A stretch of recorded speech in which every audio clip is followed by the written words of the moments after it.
This podcast episode is brought to you by Coors Light. These days, everything is go, go, go. It's nonstop hustle all the time. Work, friends, family, expect you to be on 24/7. Well, sometimes you just need to reach for a Coors Light because it's made to chill. Coors Light is cold lagered, cold filtered, and cold packaged. It's as crisp and refreshing as the Colorado Rockies. It is literally made to chill. Coors Light is the one I choose when I need to unwind. So when you want to hit reset, reach for the beer that's made to chill. Get Coors Light in the new look delivered straight to your door with Drizzly or Instacart. Celebrate responsibly. Coors Brewing Company, Golden, Colorado. March has arrived and we're only weeks away from the big tournament. Yes, that tournament. Make sure to head to Bet Online and open an account today to get in on their $100,000 Bracket Madness contest starting March 15th. That's right, $100,000 starting March 15th. You don't need to be hardcore to get in on the action. And with multiple entries available, it's this season's best chance to cash in. And remember, the NBA and XFL are still going strong, so whatever your passion is, Bet Online is the place to be for all your betting needs. Visit our good friends and exclusive partner Bet Online to take advantage of the best bonuses in the business. Sign up for a free account and make sure to use that promo code BLUEWIRE, all one word, for your 50% sign up bonus. Bet Online, your online sportsbook experts. The Timeline is a Blue Wire podcast. I mean, I think somebody asked me, how do you win the game? You know, I said, score more points. That's what we did. But I think the way we played was awesome, with the belief that we could win that game. You can see it, the way guys battled, the confidence in taking shots, big shots, ATO, awareness, and execution.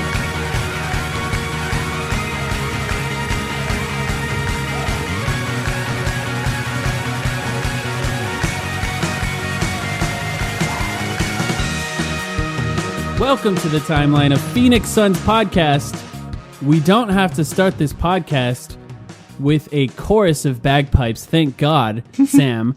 And for those of you who did not listen to our last episode, the reason I say that is because we literally had the conversation of what are we going to do if we go into this next episode with the Suns losing 6 games in a row. We actually said 5 games in a row, but it would have been 6 games in a row.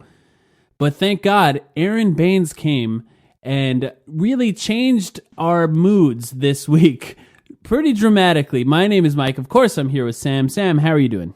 I'm doing legitimately great, Mike. This was the best week I think Suns fans have had since the beginning of the season. I mean, between Aaron Baynes, it really felt like the team woke up and that some of that early season magic was back. You had Aaron Baynes splashing threes. You had Ricky Rubio with sustained great play. Devin Booker. Dario Saric woke up a little bit. Mikal Bridges is balling. You know, this, no doubt the Suns have injuries. They're facing adversity right now without Cam Johnson and Kelly Oubre and DeAndre Ayton. Everyone stepped up in the past couple of games, and it's just a really refreshing sight to see the team go 2-1 this week against some solid teams. Also really refreshing that we get to open this podcast without doing any of the ridiculous suggestions that people offered up after our episode last week. So I'm excited about it.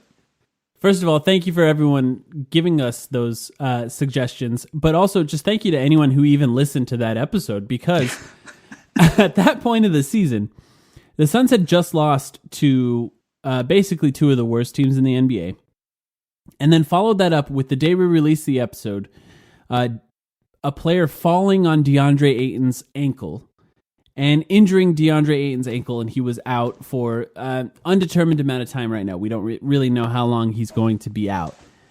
So a lot of people would have had to listen to that even after that injury. So thank you to anyone who even listened to that one. I'm not sure I would have.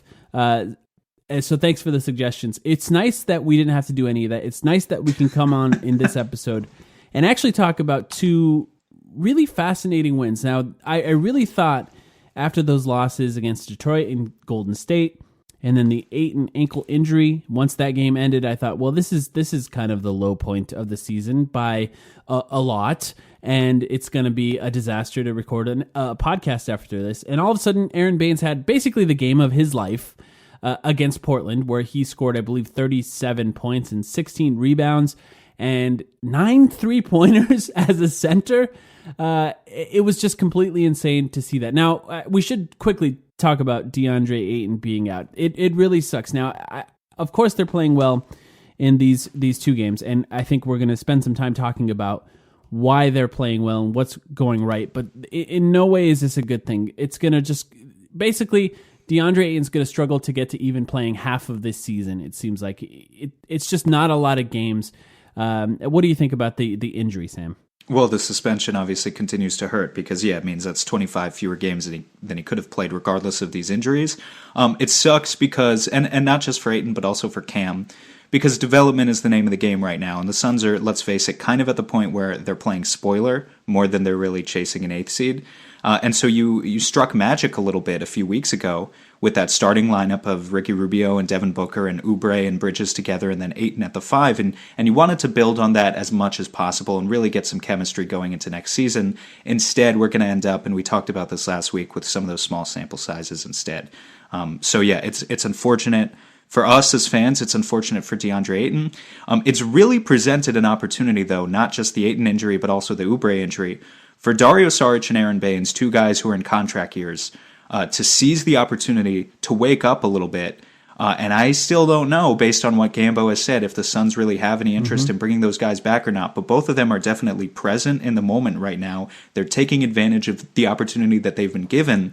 And both of them right now, not just Baynes, but I think Saric as well, are proving that they still have a lot to contribute on the basketball court. Yeah, absolutely. I think Aaron Baynes, in that Portland game, we should talk about that Portland game first a little bit. In that Portland game, he was basically wide open the entire game until it was too late, until Portland was basically scrambling. Now, Portland is still trying to make the playoffs. Damian Lillard, that was his second game back after the groin injury that allowed Devin Booker to be an all-star. Shout out to the Suns fans who were at the game who did cheer for Damian Lillard when he was announced in that game.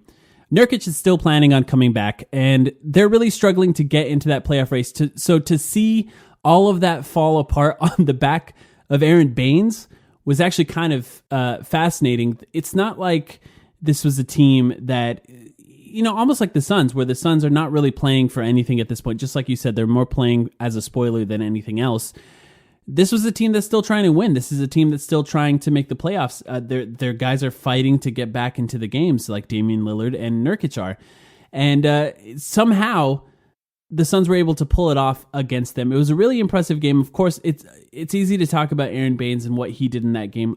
There were a lot of other contributors. Like you said, Dario Saric is having a nice stretch in these last few games where he is starting once again, and they look good. They look like a competent starting 5. And then Mikal Bridges is still doing Mikal Bridges things where he is the glue, bringing everything together. And of course, if you look at the plus minus in every single game, Mikal Bridges is right there up at the top. I know that's a confusing stat and it doesn't always work, but I think over time, you just know for Mikal Bridges, it makes sense. What he's doing matters a lot in these games when it comes to just outscoring the other team. And sometimes it means scoring. Now he has more of a role to actually shoot the ball and cut, because there's no Kelly Oubre in the game. There's, even without Cam Johnson, he has to shoot more threes. And but sometimes it means defending the best players. They've started some of these games with him guarding point guards, with him guarding Chris Middleton, with him guarding Damian Lillard, with him guarding CJ McCollum. He's got the toughest assignment, just regardless of at what point of the game it is.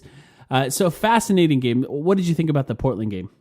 The Portland game was awesome. I mean, just to talk about Aaron Baynes quickly, I know we kind of moved on from him, but best performance in any game by a Phoenix Sun since Devin Booker scored 59 last year, or maybe his 70-point game a few years ago. Like, outside of any Devin Booker performance, that was probably the most exciting performance by any Sun to watch, just because of how unexpected it was since, I don't even know, Mike, like Goran Dragic dropping 40 points in 2014. Like, I think it rivals that in terms of how cool it was. And, it's cool for Baynes. Look, it's easy for the Suns to win games when they hit threes. They are shooting 40% from deep since Kelly Oubre went down. The wins are going to come if they keep shooting like that. It's just plain and simple. That's why they were winning games at the beginning of the season, too, when they started off 7-4. Teams don't game plan for Aaron Baynes because they're so afraid of Devin Booker that they continue to throw these defensive schemes at Devin Booker with either heavy trapping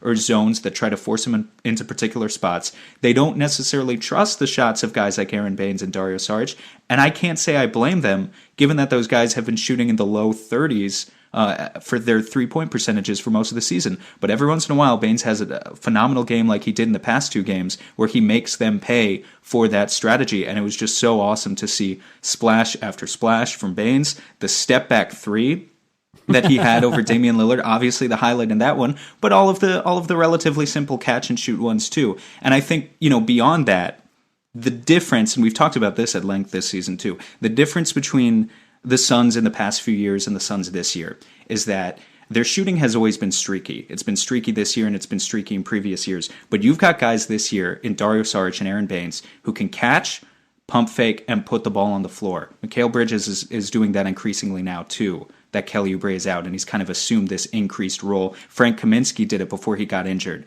And it's kind of just the essence of 0.5 at its best. The Suns are capable of winning games like this because they have so much penetration coming from all 5 positions. That includes Aaron Baynes. When his very first bucket of the game was him pump faking and then taking it all the way down the lane and dunking for, I think, like the Suns' first or second basket of the game. So it's something that all of these guys are doing. You don't get these wide open threes without at least some of that penetration coming from the rest of your offensive game plan. So, that was one of the main things I took away from the Blazers game, just how cool it was to see that. Obviously, It's easy to win games when you shoot 40% from deep, though. I mean, that's just simple.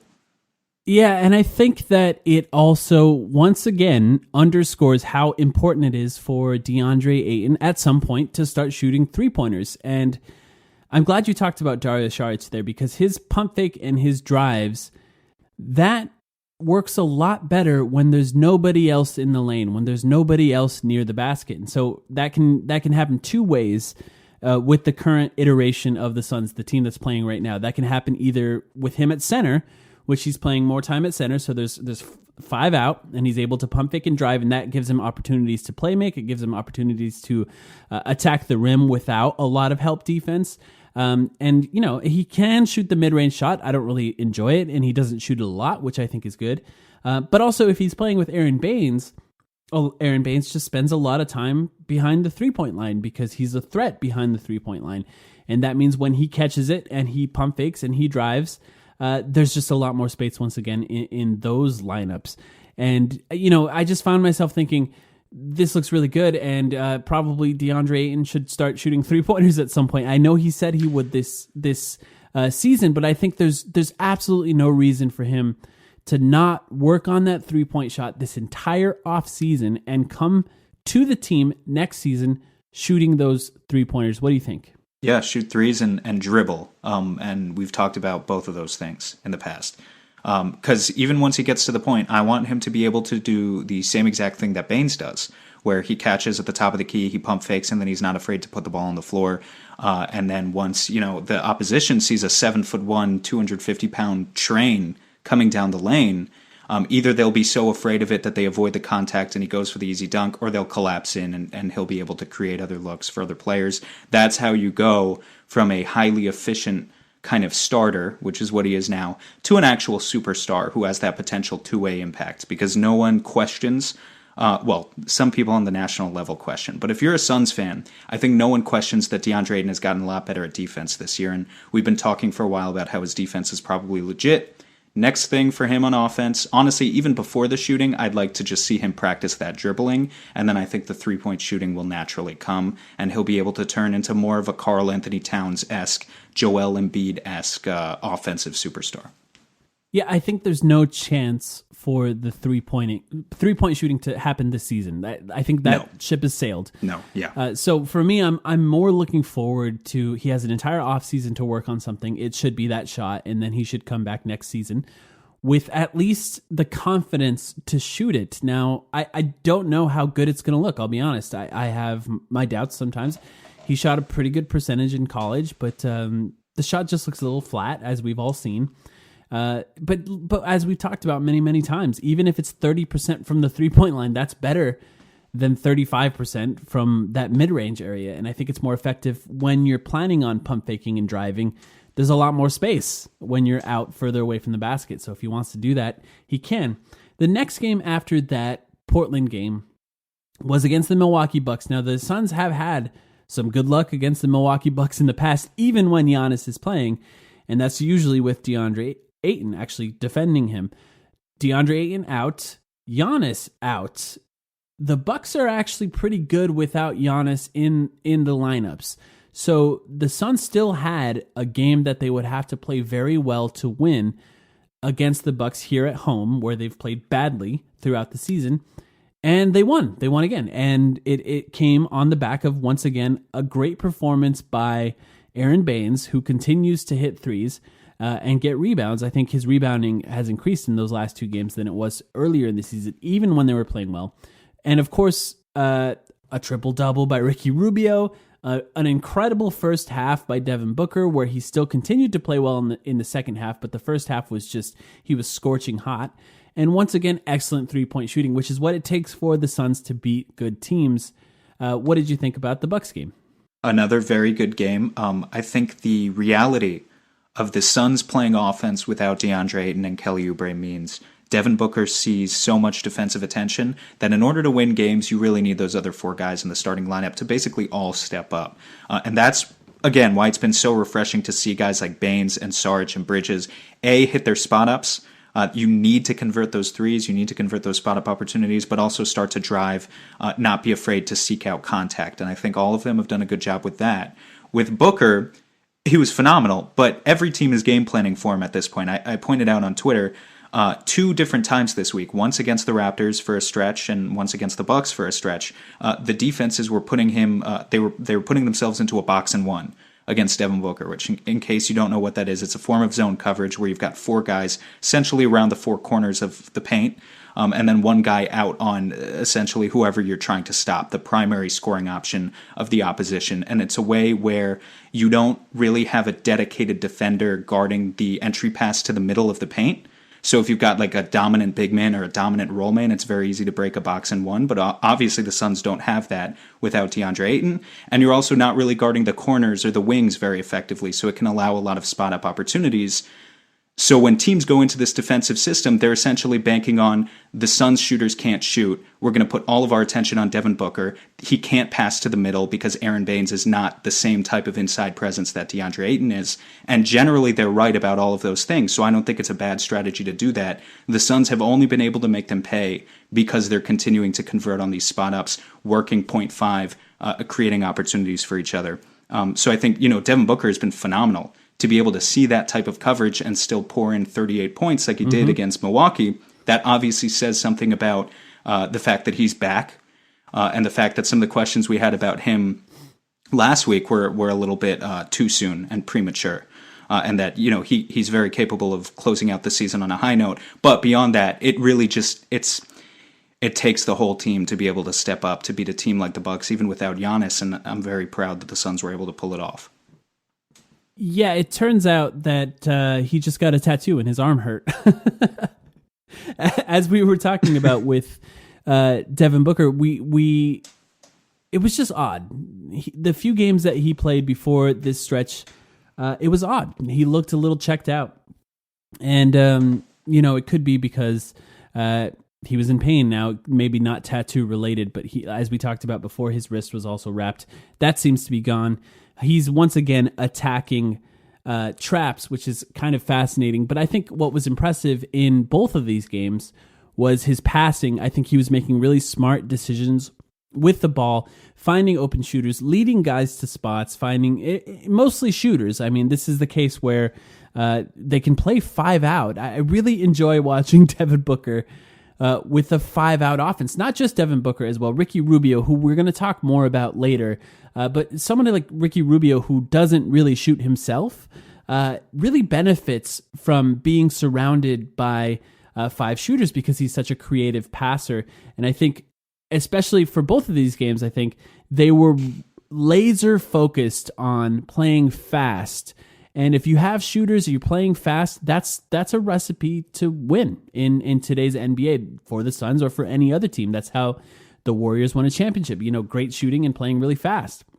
So it's kind of fascinating. I do think it's interesting that Baynes seems like he is the biggest, other than, of course, Devin Booker. Baynes seems like he's the biggest mover, as moving the needle as far as winning. The Suns, I think they're 19-22 when Aaron Baynes plays, and only 12-18 when DeAndre Ayton plays. Oh, wow. It's actually kind of fascinating to see how big of a difference Aaron Baynes makes. And you talked about it a little bit with Gambo reporting that the Suns aren't interested in bringing back either Dario Saric or Aaron Baynes. I do understand the Dario Saric one, especially from the point of, if they don't see him as a starter, which I think there is a case to be made that he's not, just based on the lineup stats with both Oubre and Bridges in the lineups.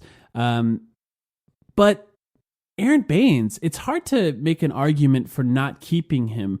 They need leaders. They need a backup center. I understand that he struggled staying healthy, but I think a lot of that you can point at the fact that DeAndre Ayton was out for 25 games and he was thrust into a role that he's not used to doing. So after these last two games and seeing the Aaron Baynes that was here at the beginning of the season back, what do you think about that report by Gambo? Are you a little more concerned with the fact that they're not bringing back Aaron Baynes the way I am?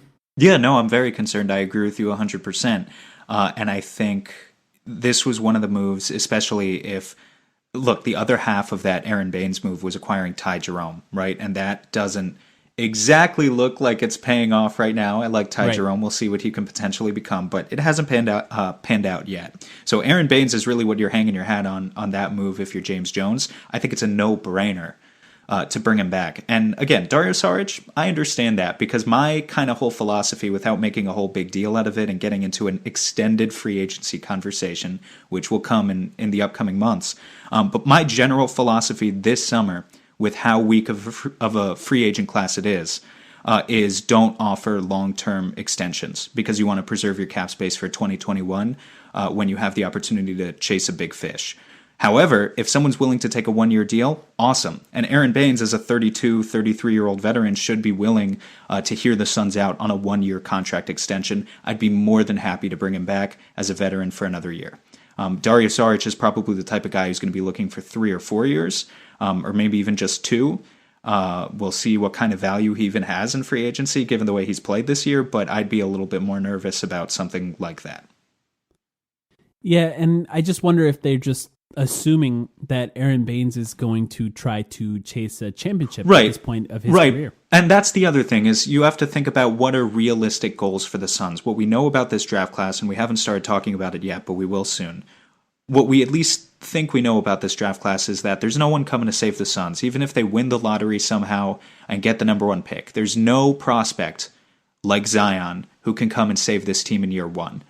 And maybe not even a prospect who can come and save them in any year. The free agency class is very bad. The Suns' treasure chest of assets that they had to make trades a few years ago is mostly gone. There is not really a way for them to improve. They're not going to shoot up. If the goal this year now is 30 wins or low 30s, they're not going to shoot up from that to 55, 60 wins in a year. So if Aaron Baynes wants to play for a contender now, before his contract is over, then he really may want to think hard this summer about jumping ship and going to an actual contender. Because for the Suns, it's going to be all about incremental improvements and internal developments, and how can we push from 30 to 40 wins and then from 40 to 50. It's just not realistic to expect them to do a 20 or 25 win jump in one season. So Baynes may just not be on board with that. Yeah, and he just fits so well on every contender. I mean, he plays excellent team defense. He can protect the rim, and he can shoot threes. I mean, that works on the Bucks. That works on the Lakers. That works on the Clippers. It just would make sense for any of those teams to want him. And I think it's possible that he's made enough money in his career. It's not like he's had huge contracts, but it's possible he's made enough to be okay maybe taking less money and going to a contender like that. But obviously, we don't know. We don't really know anything about Aaron Baynes and what he wants to do. Did you have any other thoughts on that Bucks game? With anyone else? Obviously, there was a lot of players that played well. I think we saw some interesting Dario Saric again played very well. We saw some Mikal Bridges. I think we're going to talk a little bit more about the starters and the way they played in that game. But did you have any other thoughts that you wanted to touch on? I think we're going to talk about Rubio a little bit later, right? But I'll quickly give a shout out to Mikal Bridges. I just wanted to say, Mikal Bridges, I tweeted out earlier today, his true shooting percentage is now above 62%. It's the highest on the Suns of any player with at least 500 minutes played. Sheck Diallo technically has a higher one, but Sheck Diallo doesn't play that much, so I'm not really counting it. What I think is easy is I think sometimes it's easy to have a low usage role and have a high efficiency, right? You only take a few opportunities a game, few layups here, cut here or there, and then the occasional three. And that's essentially what we saw out of Mikal Bridges to start the season when he got to hide behind Kelly Oubre and let Kelly Oubre kind of handle the scoring load. But since Kelly Oubre has been out, I think we should give some credit to Mikal Bridges because he's really taken charge. It's much harder to score and sustain that high level of efficiency once you're expected to be one of the primary scorers for your team. And Mikal Bridges now has scored in double figures for a career-high streak of 6 games. Over the past 6 games, which is how long Kelly Oubre has been out, he's averaging 15 points per game, 5 rebounds, 3 assists, 1 steal, 1 block, 55% from the field and 44% from deep. He's routinely taking contested threes because he knows he has to. He's driving to the basket. He's already very good at cutting, and we've talked about that. He's already very good at creating those kind of deflections that create easy transition opportunities. So, essentially we've talked about Mikal as being the complete package for a while now, but I kind of just want to reiterate that even I didn't expect him to be this far along so soon with the way he's playing right now. And he's got real Swiss Army knife potential that I think would have seemed crazy to a lot of Suns fans who are kind of ready not to give up on him exactly at the beginning of the season, but definitely there was this stretch at the beginning of the season when Mikal was shooting sub 30% from 3, and a lot of fans were thinking maybe we stumbled on something that was too good to be true in his rookie year and we were overhyping him a little bit. I think the hype is real. And I think if there's anyone you can bank on and kind of invest stock in for the future, it's a guy with the work ethic of Mikal Bridges. I just think it's fascinating the way he can just fill whatever role is necessary. Now without Kelly Oubre on the team, he's now attacking in transition in a way that he just wasn't before because he wasn't asked to do that, but now he is, and he's fine. He had a Euro step in the game. He had a dunk and one in the Portland game. He's doing things that you just don't really expect out of him because his basketball IQ is so high. He's capable of understanding where there are gaps and filling those gaps. And I think we've talked about the Shane Battier comparison for Mikal Bridges in the past. I think he's basically already there for what Shane Battier was doing, even in his prime for a few seasons with Shane Battier. And of course, this is a short stretch of his career for Mikal Bridges, right? We're just trying to project forward of what he can be. And I think that is kind of something that you can almost bank on at this point. And the question is always with Mikal Bridges, how good can he get? And we have to remember he came into the NBA an older player, so he's a little bit ahead on a development curve compared to other rookies that came in the same season as him. But I think it's just going to be really fascinating to watch what he can become and what his career will be. It's just, to me, you watch him and you go, that's just a championship player. That's the type of player that you need to win championships. I will not be surprised if he ends his career with championships. I just hope it's here on the Suns, that's for sure. Absolutely. Let's take a quick break. We have a lot more to talk about. We'll be right back. Ever wonder why traditional button-ups look so long and baggy? That's because they were never meant to be worn that way. Untucked shirts were specifically designed to be worn untucked. No matter your size or shape, their shirts are the perfect untucked length.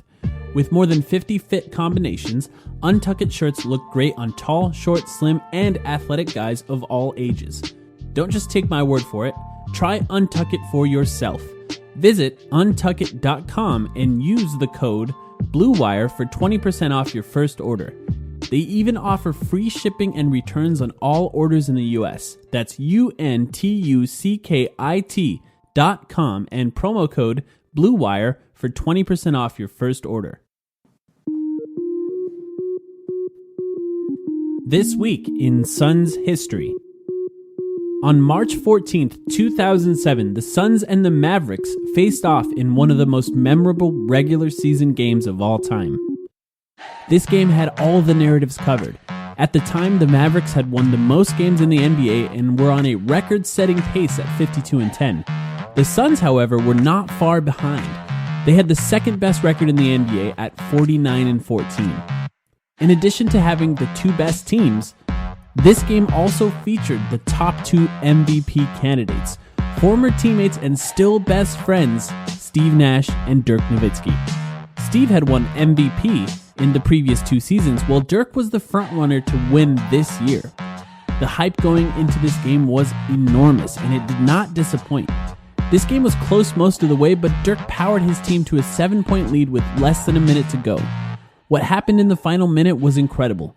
Dirk and the Mavs missed several pivotal free throws, and Nash scored 10 straight points for the Suns, including a three-pointer with 2.7 seconds left to tie it and send it to overtime. Got to get the rebound. If he misses, he makes it. They're going. They're not going to take the time, which they have left. So here we go. You have to go for tie. And it's Nash. He takes the three for the tie. It's short. They might get another chance. Marion. Here's Nash. Another three. Oh! Steve Nash! Steve! In overtime, the Suns led most of the way, but then Jason Terry hit a three-pointer in the final seconds to send it to double overtime. This period also came down to the last shot, but this time, Nowitzki missed a 14-footer, and the Suns won 129-127. Nash finished with 32 points and 16 assists, while Nowitzki had 30 points and 16 rebounds. Shout out once again to Cody Hunt for helping produce this segment. Follow him on Twitter at @CO_DHunt. So Sam, last week we spent part of the episode celebrating how good Jordan McRae was going to be on the Phoenix Suns. Remember that? It was pretty pathetic, actually, because that was like the most optimistic part of the episode. It really was. Yeah. And then what happened? Derrick Rose happened again. So Derrick Rose fucks over the Suns twice in 1 week. First, he hits that floater at the end of the Pistons game, and the Suns lose that one. Or he hits a couple of clutch baskets, was it, right, in the last minute? Yeah. And then he goes and gets injured. Mm-hmm. And then, of course, the Pistons, who happened the one time that the Suns need to have the worst record, they don't, right? Because then the Pistons have the worst record, and they're able to use the waiver rules to claim Jordan McRae, who the Suns wanted off of waivers. And so Jordan McRae goes to the Pistons and not the Suns. Tanking would have helped the Suns out in this situation, I guess.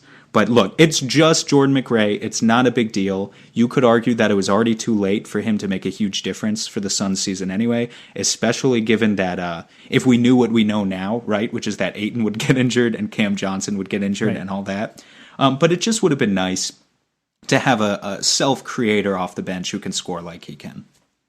Yeah, I think the part that kind of sucks for the Suns is the same reason the Suns were trying to get him off the waiver was to own those bird rights and be able to sign him next year. Now that's owned by Detroit. If Detroit wants to keep him, they basically can. They have a better situation for keeping him than the Suns do. So if the Suns still want him, he will be a free agent, so they could potentially get him this summer. It just becomes a little bit harder because they were not able to get him on the waiver wire. But maybe they had the answer all along. Something I wanted to talk to you about, Sam, was Elie Okobo played one of the two wins that we're talking about and did not play the other. In the Portland game, where the Suns went up by a lot early and then struggled to win the game because Portland really found their way back into that game. Elie Okobo in that game was minus 18. So while he was on the floor, Portland outscored the Suns by 18 points in a game that the Suns still won thanks to an impressive performance by the starting lineup. He did not play at all in the Bucks game, and it was another wire-to-wire victory. I will say that I think it's Javon Carter is the reason I think that they played so well. Ty Jerome did play in both of those games. He played more minutes in the Bucks game. Do you have any thoughts on Elie Okobo seemingly finding his way out of the rotation finally? I don't know, man. I mean, we've been talking about it all season long, right? And every time we say, I think this is Monty making a statement, he's making a change to this rotation, he goes and he does the opposite the next week. So Elie Okobo could easily find himself back in the rotation ahead of Javon Carter next week, and I wouldn't be surprised at all. I think it's obvious that none of these three guys are the answer, at least not right now. Ty Jerome, you're going to continue to try to develop him. Javon Carter, I think, has had some really good spurts this season. He looks good when he can hit the three, and I think he's the one of the three who's closest to being a replacement level backup point guard. Doesn't make him a good one, but a competent backup point guard. He's the closest. And with Elie, I don't know, man. Ellie's shown flashes a couple of times, but is this basically the end of the Elie Okobo story for the Phoenix Suns? Are they going to bring him back for another year, you think? Yeah. No, right? I think you're right. I think it's probably the end. I picked Elie Okobo, as you probably remember, as my most likely to fail, which is hard. I know that's mean, but we had to pick somebody, right? It was one of the categories that we had, and I just think that he's been really bad recently. He's also not a James Jones guy. He was somebody that was drafted by Ryan McDonough, and there's all of the data points to him being basically the worst player on the Phoenix Suns. He's been pretty bad. The Suns are consistently outscored without him on the floor, and I just wonder if this was his last chance. And I kind of hope to see more Javon Carter, as I've kind of been talking about all season. I think if he continues to hit his threes as he seems to be capable of now, I don't think it's a blip anymore. I think he's just a capable shooter when he's wide open, which he generally is, because you can't trust him to run the offense. He's almost like a shooting guard, basically.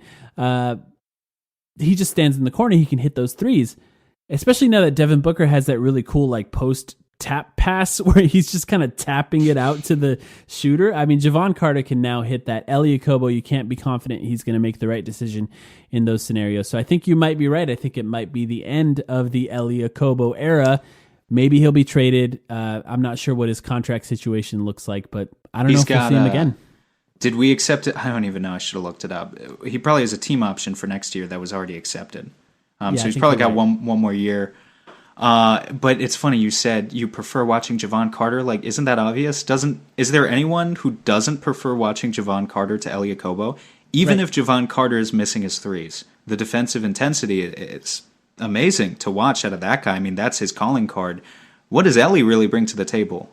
I think he has some games where he really looks like a competent slashing guard. And those games have been really fun, and those have been the games I've kind of been trying to cling to as I look for the potential in this guy. But the playmaking potential isn't really there. The defensive potential is spotty. I mean, he's got the physical attributes, like he's literally a long guy, but that doesn't mean he's actually very good on that end. It's just kind of hard to see what his future is. I definitely believe that some other team with a great development system could pick him up and he becomes a competent backup point guard. I just don't know that it's worth it for the Suns to invest those resources anymore.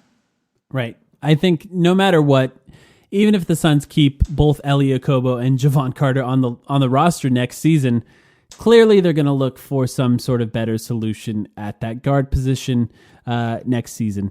Obviously, Ty Jerome can be there as well, so it's going to be interesting to see what they do in the offseason with that position. As we've talked about this whole season, that's enough about the bench. Let's actually talk about the starting lineup that has been working in these games. Now, we touched on Aaron Baynes, of course, hitting three-pointers, and as I've been shouting this entire season, the importance of DeAndre Ayton at least taking three-pointers at some point in his career. Mikal Bridges being that glue guy, Dario Saric having space to operate. What do you think is another reason why this starting lineup is working? Well, I think we need to talk about Ricky Rubio. Yes. We haven't really mentioned Ricky Rubio, and I think that's telling in this episode. You know, part of it's intentional, really, but we haven't really talked about him. But I think you look online and you don't see much discourse on Ricky Rubio. So let me just read Ricky Rubio's stats since the All-Star break.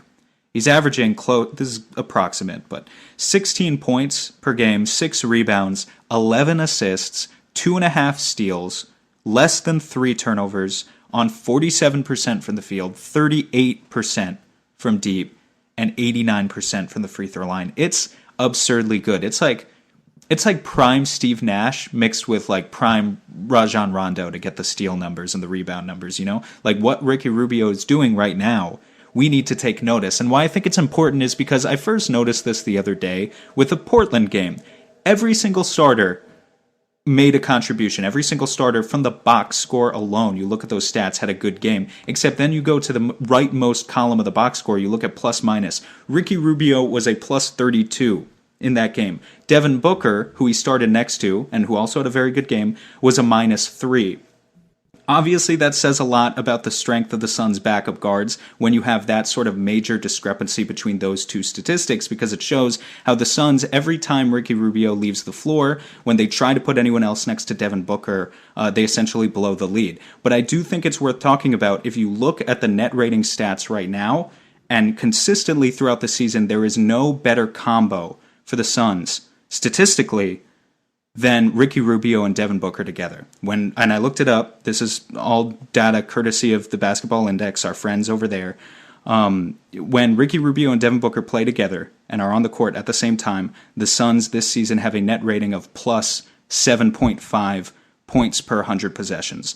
Any other combo that they have, whether it's Booker by himself, whether it's Rubio by himself, or whether it's neither of them, is negative. Every other potential combo, whether it's Aaron Baynes starting at center, whether it's DeAndre Ayton starting at center, whether Kelly Oubre is in or out, whether Mikal Bridges is in the starting lineup or not. Basically, every other combination is negative. But the one constant that we have is that we know that Ricky Rubio and Devin Booker play very well together. And I think if you just step back and examine that a little bit, it makes a lot of sense, because it's kind of the perfect combo of Rubio gives you the defense, he gives you the playmaking, he gives you the poise to make the right reads consistently, almost never making a mistake, running Monty's 0.5 offense. Devin Booker gives you the self-creation that this team so desperately lacks whenever he's off the floor, and Rubio tries to create for himself but really can't. When you put the two together, it is just a fantastic combo. And so, I mean, essentially, that's why I think these starting lineups have done so well, is because those two are such a potent combination. And what the Suns need to do now in the future is they need to work to stop staggering these two guys and just have the two of them play together as much as possible. And what that involves is getting rid of guys like Elie Kobo and bringing in more competent backup guards in the future so that you can maximize the amount of time that you have Ricky Rubio and Devin Booker on the court together. Because we now are reasonably certain, based on the stats, that we have a combination that works and that has transformed the Suns system. It has turned them into the best playmaking team in the NBA. They went from 20th in assists last season to first in a single year. And I don't think we mentioned that enough. That's credit to Monty Williams, obviously, for implementing the system, but it's also credit for Ricky Rubio for doing a phenomenal job. And so I think he deserves some credit for that. Yeah, I agree. And I think that Ricky Rubio's season has been interesting. I do want to talk about why you think he takes so much heat from some Suns fans, and I think you're in a good position to talk about this. You're writing an article about Ricky Rubio for Bright Side of the Sun, which should be out by the time most people are listening to this podcast, so I'm sure there's going to be a lot in there about that, so I do want to get your opinion on that. But one thing I want to just point out with Ricky Rubio in his shooting, so he takes a lot of heat for the shots. They say, a lot of people will say he's just not a good enough shooter to be an effective point guard in today's NBA. But on catch and shoots for the season, he's shooting 41% from the three-point line. That's a great stat. That's a great fucking stat. And on pull-ups, I just want to say, on pull-up three-pointers, it's 14.9%. So, so the difference in his catch and shoots and his pull-ups is so massive that it affects his percentage drastically. But that's on the season. And on the season, I should say, he shot 47 pull-ups and 131 catch and shoots. That number is way off. But in the last 10 games, he's shooting 48% on catch and shoots and just an abysmal percentage on pull-ups. But the pull-ups is down to only like 8 pull-up attempts in the last 10 games. So I think that whether it be Ricky Rubio realizing it himself or the coaching staff trying to make a point of emphasizing those catch and shoots. I think that over time, if those numbers are put in the right order, right? If he shoots a lot more catch and shoots than those pull-ups, that percentage is going to go up pretty drastically. I think he's a capable catch and shoot player this season, not just a capable one, a good one. On not a lot of attempts really, but still a good catch and shoot 3-point shooter far this season. 41% is very good. And to go back to your question, I know exactly why I think he takes heat for it. It all comes back to the same thing. Suns fans are tired of losing. They desperately want to cling to this idea that there is a superstar player on this roster, with Devin Booker making the All-Star game for the first time in his career. I'm here to tell you guys that player doesn't exist yet. There is no player with superstar impact on the Phoenix Suns currently. It might hurt to hear that, but just Devin Booker as he currently is, he's not that guy. What it's forced the Suns to do is stagger the two of them and create these situations, because if you have Ricky Rubio by himself, without Devin Booker, he takes a lot of heat because he's awkward looking, and he takes these shitty mid-range, lefty-leaning jump shots that miss more often than they make, and he's not capable of getting the offense going. And when Devin Booker is by himself, the Suns don't play defense. In the lineups with just Devin Booker but no Ricky Rubio this season, the Suns have a defensive rating of 117 points allowed per 100 possessions. That is very bad. It is atrociously bad defensively. So the truth is, the Suns just don't have a player who can impact the game at an elite level on both ends of the court. What they do have are two guys, Rubio, who has been indisputably a good defensive player and also a good offensive player for his playmaking potential, and Booker, who is indisputably an amazing offensive talent. And when you combine the two, we see an effect that at this point, 3/4 of the way through the season, is impossible to ignore. That the Suns are capable of beating not just average teams, but good teams when those two guys are on the court at the same time. No guy is able to do it by himself. Not Ricky Rubio, not Devin Booker. It is up to James Jones to add more NBA quality talents to this roster in the summer, because if you can ensure that those two guys play as much as possible, the wins will start to come in abundance next season. But it's just, if you continue to stagger these two guys, neither one by himself is capable of getting it done. We know, I think Ricky Rubio is having a very good season for a player who's a 9-year veteran, but we, to an extent, know what he is. He's never going to be a 20-point per game scorer or a 25-point per game scorer who hits pull-up threes at a 40% clip. That's just not what he's capable of doing. And so at a certain point, you have to have reasonable expectations and look at what these players are working with. Look at who their teammates are. And what the ceiling is that they're capable of dragging those teammates to an extent, because we've talked about this all season. There's only like 5 or 6, maybe 7 real NBA quality talents who you can kind of hang your hat on, who you can trust to be consistent on this whole roster. And when 2 or 3 of them are injured, you're mostly in trouble. Right.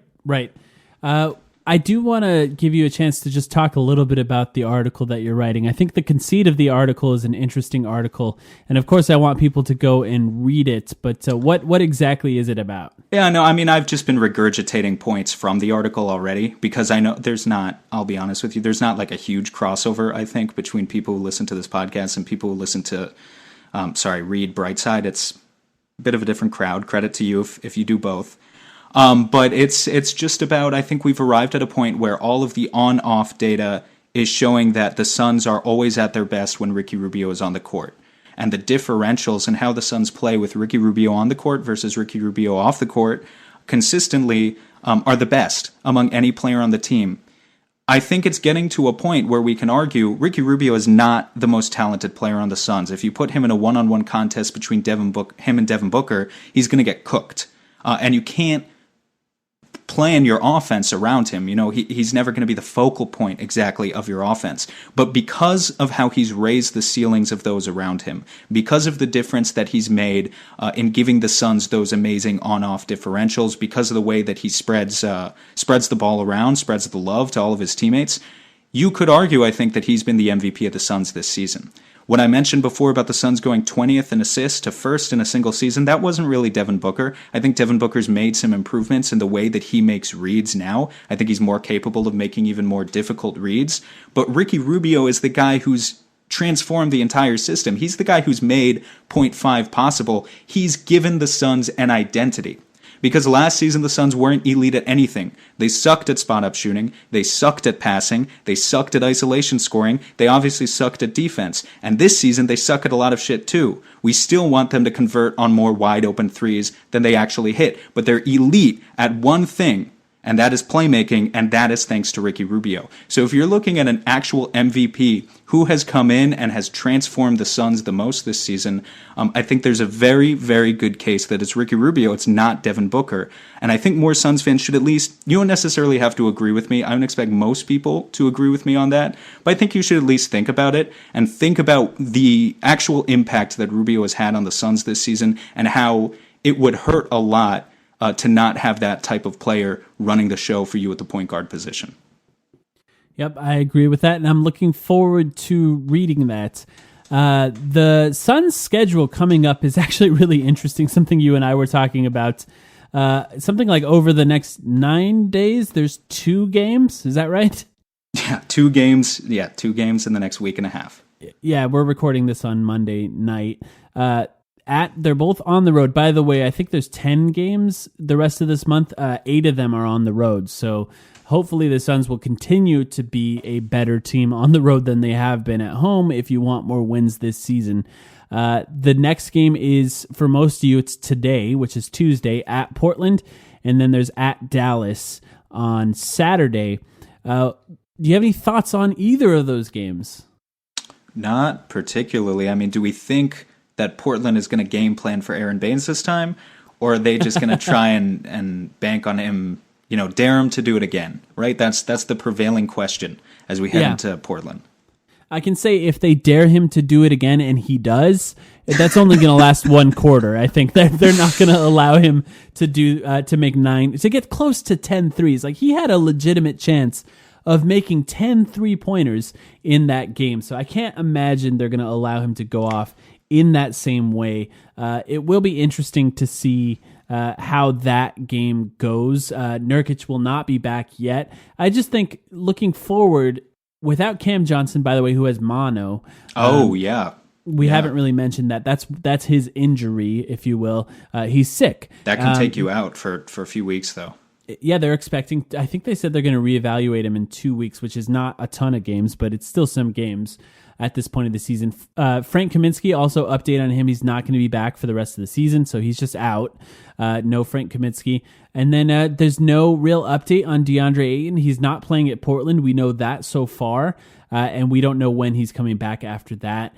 It's difficult to envision a scenario where the Suns can continue winning. Now, it would take pretty remarkable games by Aaron Baynes, Dario Saric, and Mikal Bridges. Once again, you can expect what you can expect out of Devin Booker and Ricky Rubio.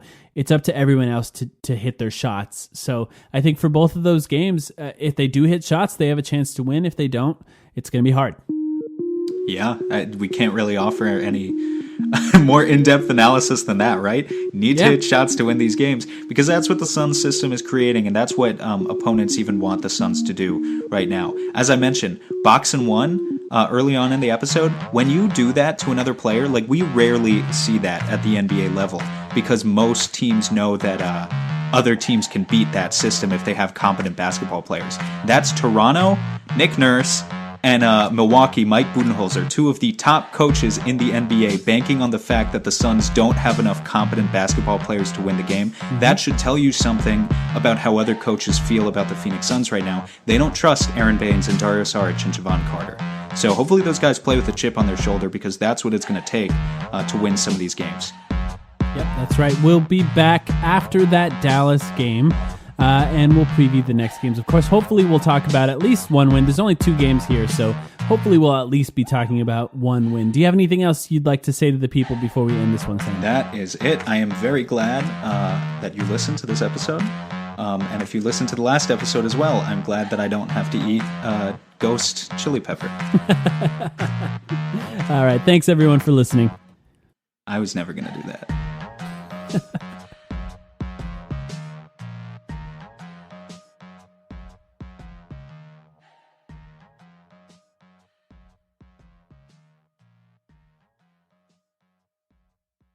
Sugar Ray Leonard, Roberto Duran, Marvelous Marvin Hagler, and Thomas Hearns.